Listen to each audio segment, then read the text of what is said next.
এই রান্নাটা হয়ে গেলেই সবাইকে ডেকে খেতে বসিয়ে দেবা বৌমা। আচ্ছা মা, ঠিক আছে। মা, ও মা, এই বাঞ্চতটা এখানে কেন এসছে? তুই কার কথা বলছিস? এই যে মাসিমা, আমার কথা বলছি গো। আপনার ছেলেটা না খুব দুষ্টু, একটু ইয়ার কিউ বোঝে না বাবা গো বাবা। হ্যাঁ গো, তুমি আমার ভাইকে গালাগালি দিলে। বাড়াটা গালাগালি দেবো না তো কি দেবো? হোমচুদার বাল, বাড়া আমাকে ঘরে একা পেয়ে আমার প্যান্টের ভিতরে হাত ঢুকে দিয়েছে। মা গো মা, জামাই বাবু তুমি অত রেগে যাচ্ছ কেন? আমি তো তোমার শুধু একটু সাইজটা দেখছিলাম গো। সাইকেল ছিল হোমচুদার বাল, বাড়ি গিয়ে বাবার সাইজ দেখবি যা। কি সব উল্টো পাল্টা কথা বলছিস তুই? যা বলেছি ঠিকই বলেছি। লেওড়া আজকে প্যান্টের ভিতরে হাত ঢুকে দিচ্ছে, কালকে তো বলবে হালকা করে পুঙাও মেরে দাও। এই কি হয়েছে রে? এত চেঁচামেচি কিসের? দেখুন না মেশামশাই, মা গো মা, আপনার ছেলে একটু ইয়ার কিউ বোঝে না।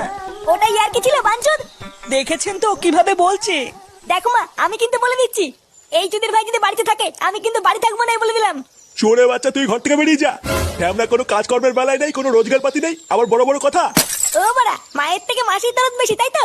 বাড়া এখন তো দেখছি আমার থেকে এই বাড়িতে এই হোমোচোদার দাম বেশি।